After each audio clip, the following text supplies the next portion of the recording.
Welcome. The two most influential ideologies towards the American right are traditionalism and national conservatism. These are two ideologies that have energy, that are based on principles, although I might think they're bad principles, and they have quite an impact on people who are interested in creating a worldview and going away from the boring and focused only on policies, identity of conservatism. So not only these movements are influential, but these movements also have had some political success. So the chief strategist of Trump, Steve Bannon, considers himself a traditionalist. Also, we have traditionalist figures of influence in the former government of Brazil with Bolsonaro, and particularly his foreign minister, and also traditionalist figures like Alexander Dugin are quite influential among the elites in Russia. But also national conservatism is a movement that has had, that aspires to have a lot of political impact, and there's a very good chance that the next US president is going to be someone who considers himself a national conservative. And I'm talking about Rob DeSantis. So yesterday we discussed with Raka and with Mark, we discussed traditionalism. Today, let's see what is the role that tradition plays in national conservatism. So for those of you not very familiar with the movement, national conservatism, you can think about it as a network, a loose network of intellectuals, of journalists, of policymakers, of politicians, of think tankers, and some figures you might have heard. Peter Thiel, the entrepreneur, he signed the Declaration of Principles of National Conservatism. Charlie Kirk from Turning Point US, and the main ideological influence is Yoram Hazony, whom you might have watched debate Yaron Brook in Lex Fridman show. And if you want to find very quickly what national conservatives stand for after the show, go check out go Google national conservatism, a statement of principles. There they give in bullet points what are their main ideas, and below you can see the people who are happy to openly associate themselves with national conservatism. Now, in a nutshell, national conservatives believe that conservatives have done a big mistake. And this big mistake that has taken place almost for a century now is their alliance with classical liberalism. So national conservatives say, maybe you think it makes sense that we allied with classical liberals during the Cold War, or when we wanted to defeat communism, or even today when we want to defeat the left. But by allying ourselves with classical liberals, we have lost our soul. Because it's not only communism that was defeated, it's also conservatism has been defeated. And how has it been defeated? It has been defeated where it matters, which is when it comes to conserving the values, the way of life, and the culture of our forefathers. So national conservatives are saying that the standard based on which you judge an ideology or a political system as good or bad, the standard is whether it preserves what needs to be preserved. So the standard is not the defense of individual rights. The standard is conserving. Now, why liberalism is an enemy in this process? It's very obvious that liberalism is about constant change. Liberalism is about uprooting cultures and uprooting habits. And also, liberalism has as its subject the individual. And individualism is something which is quite bad for national conservatives. Why?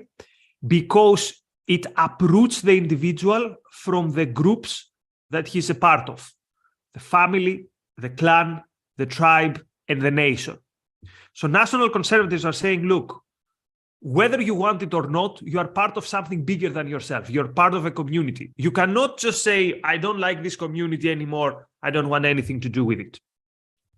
So the standard is conserving what this nation or this wider community has been standing for years.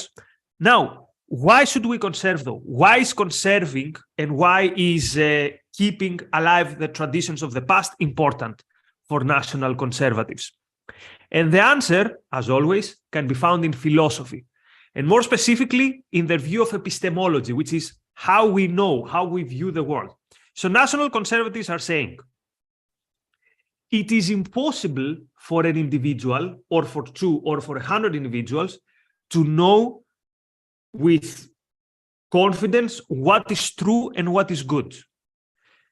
But also, what might be good for you, for your family, for your clan, or for your community, or even for your nation, how do you know that it's good for everyone else? Therefore, for them, nationalism is first and foremost a methodological tool. Something is good for Americans, but this something might not be good for Russians. So let's have one country here with their own principles and let other countries have their other principles. After all, morality for these people is not objective, which is weird because they think it comes from God. So if it comes from God, how is it not objective? But that's another discussion. So morality cannot be produced, let's say, cannot be found from reality, which is what, for example, Ayn Rand thinks, that you can't have an objective morality and you don't need God. National conservatives say you cannot have an objective morality, and therefore we need this pluralism that will come through the different nations. American values here, Russian values there, whatever works. So here is the important role of tradition for national conservatives. Tradition protects us from the fallacy of thinking that we have universal knowledge. My tradition is protecting me from the hubris, from me thinking too much about myself and thinking that I've got everything figured out. So tradition is a barrier between myself and this idea that I can have that I know better than all the people who came before me. Here is how Yoram Hazony, top national conservative intellectual, puts it in his book, Conservatism and Rediscovery. By consulting the accumulated experience of the past, we overcome the inherent weakness of individual judgment. End of quote. Did you get that? By consulting the accumulated experience of the past, so by looking what our forefathers did, we make up from the fact that we cannot really know. Now, Hazony is not stupid, so he recognized that, look, I recognize that tradition can be bad. Some cultures have bad traditions, or our culture has some traditions that are bad. But here's the point, he says. A tradition is less likely to be bad, is less likely to be wrong than the things that we have come up in the last 5 years or whatever. So the latest intellectual fashions are not tested. Tradition is tested. So let me give you an example trying to steelman Hazony's argument. So Hazony would say, look, we find ourselves today in a crazy world where there are 72 genders. Tradition, though, tells us that there are 2 genders, and society has worked relatively well when we understood that there were 2 genders. Now, he says, mistakes have happened. So, for example, we can tweak a bit our view about homosexuality, but we cannot go too far. So we take the tradition and we change it slightly. So if you're a homosexual, we are not going to persecute you, but don't try to impact too much the sexual morality of a society, and we will let you be. So very small changes. Based on what? Based not on individual rights, based not that you're a human being and you can do whatever you want as long as you don't harm other people, but based on how can these small changes be in tune with tradition and maintaining the cohesion of the community. So, in other words, tradition for national conservatives is the pragmatism of trial and error. So why is limited government and the rule of law and the king having limited power? Hazony says all these things are good. That's why it makes sense that we found ourselves in common barricades with classical liberals. But he says these things are good because they worked, not because we can draw universal principles from them. And here's my question to Hazony and to national conservatism. These things, like rule of law, property rights, these things worked based on what? What is the standard based on which they worked or not? Because, for example, the Islamic revolution in Iran has worked. If your standard is Sharia law or a regime that hates America, if this is our standard, the Iranian revolution has definitely worked. So which of the two standards is good? The standard that brings us prosperity and a life where we can live relatively free, or the standard that means that we are a good theocracy? Now, Hazony might say, let them be a theocracy and we have our own standards. Yeah, but this doesn't answer the question which of the two is good or which of the two is better and why. So you see, tradition, when it becomes a guide to morality, hits on a wall, the wall of why. Let me give you another example.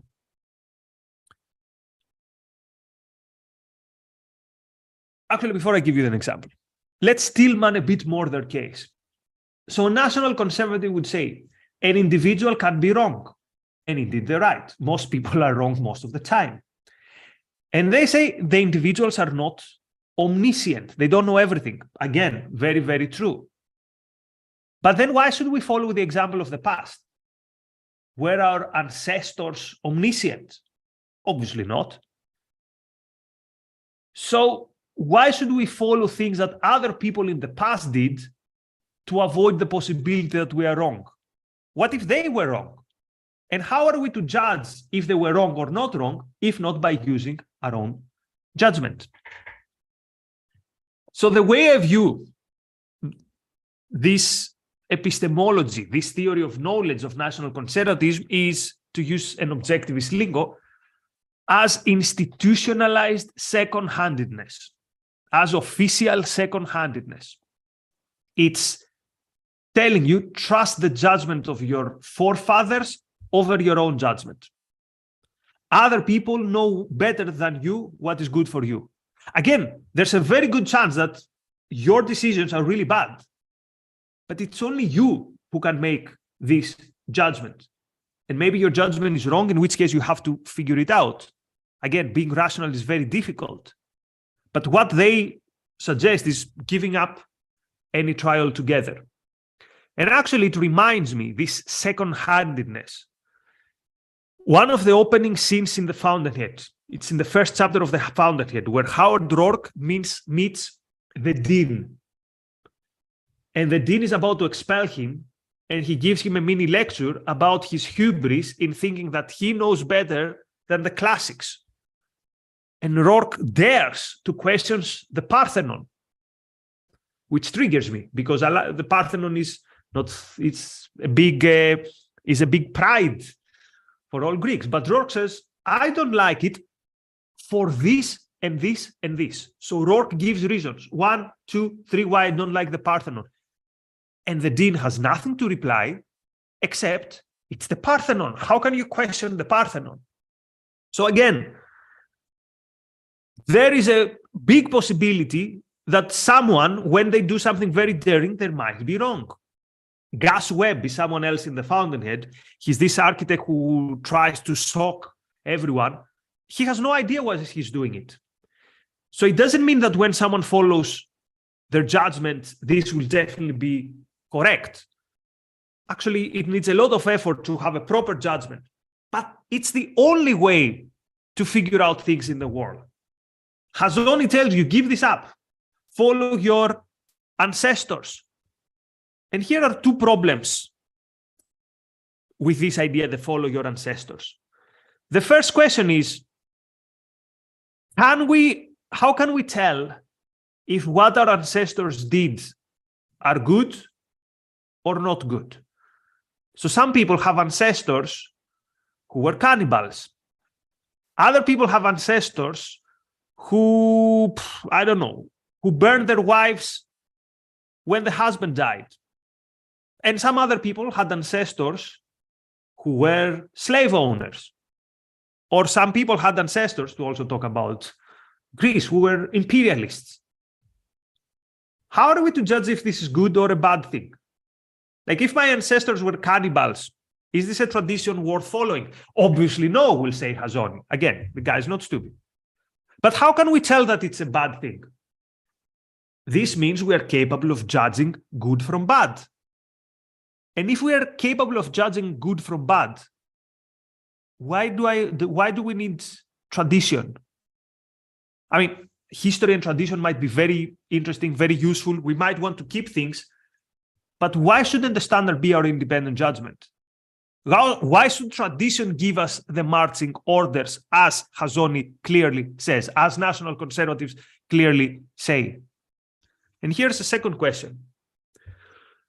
Who are the ancestors I should follow? Because me, as a Greek, Aristotle was one of my ancestors. The people who built the Parthenon are my ancestors, but also my ancestors are some Byzantine emperors who did crazy stuff, which would be too crazy even for Game of Thrones.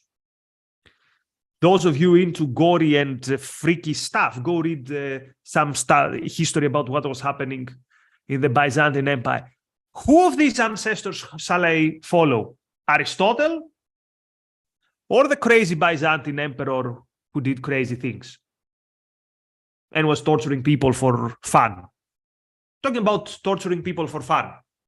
If I'm a Native American, shall I follow the example of the Comanches, who excelled in finding the most sadistic way to kill people?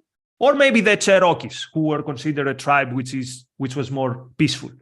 Both are technically ancestors. So which ancestors do I choose?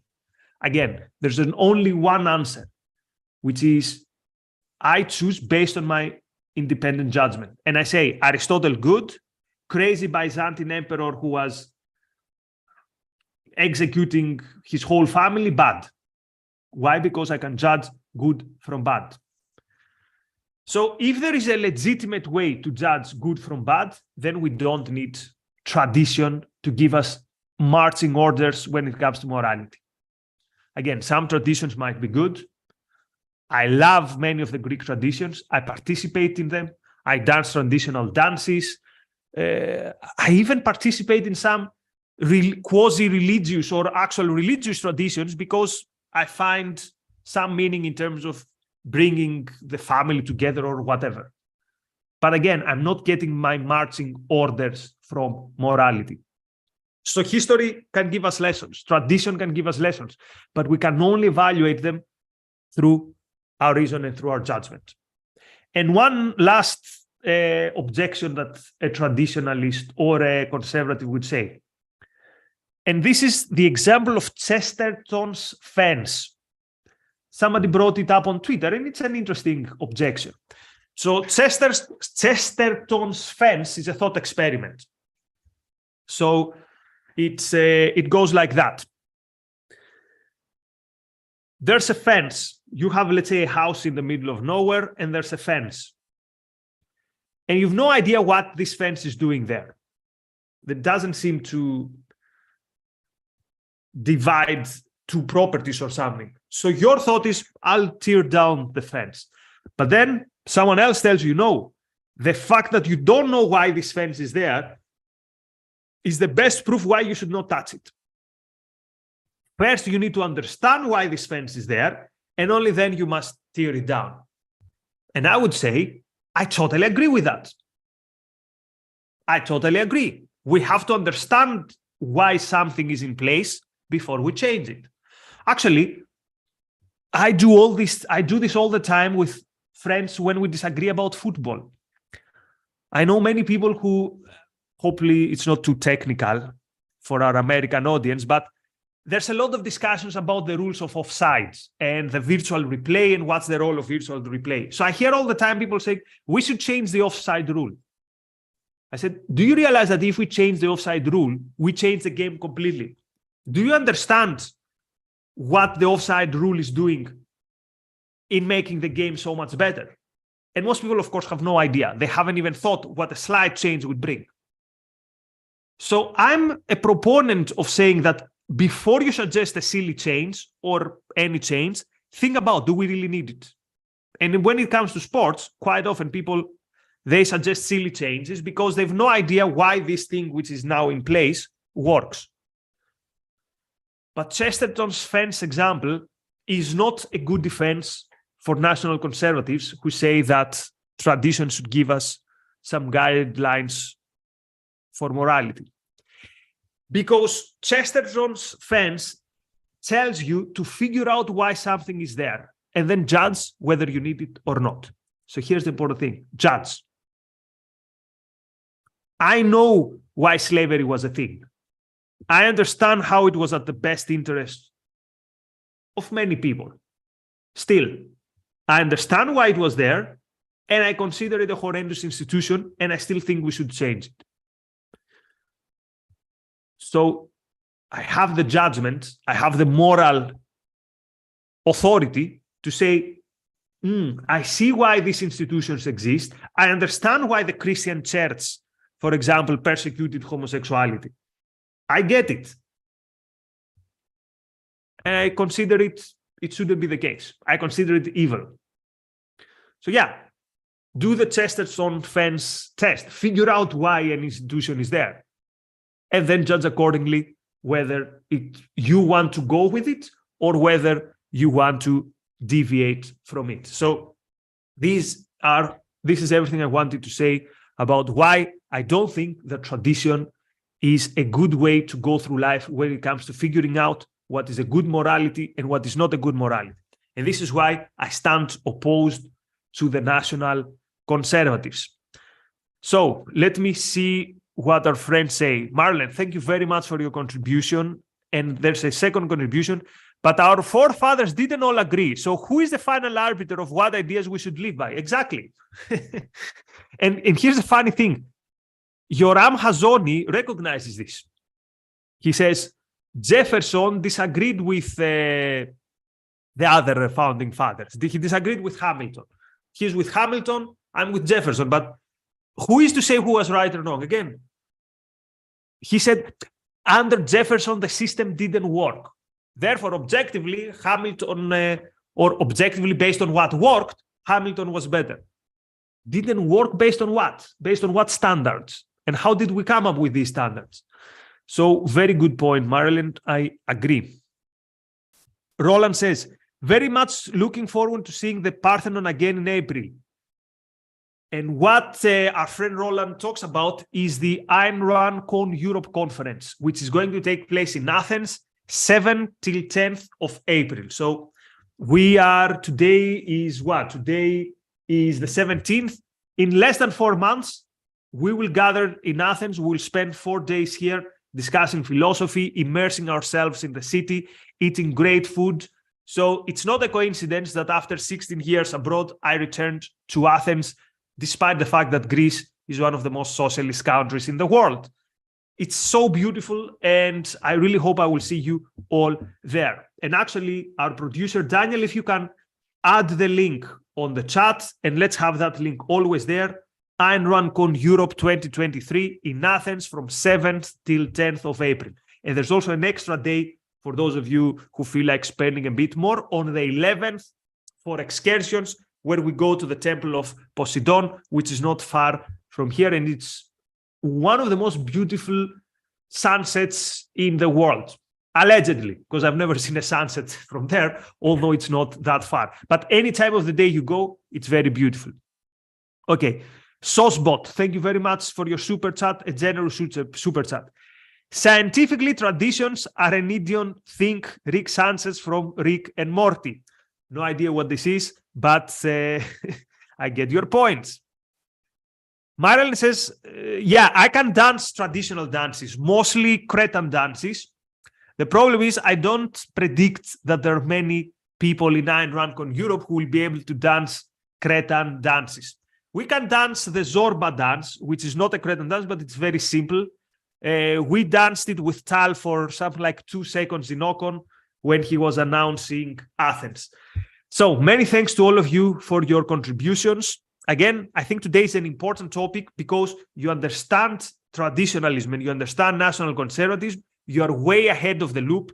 You know more than the average conservative or the average libertarian about 2 movements that are dominating the right, and they are going to be dominating the right more and more ideologically. That's my prediction. Anyway, 7 p.m. UK time, we have the Fountainhead Book Club with Shoshana Milgram for ARC UK members who can participate live.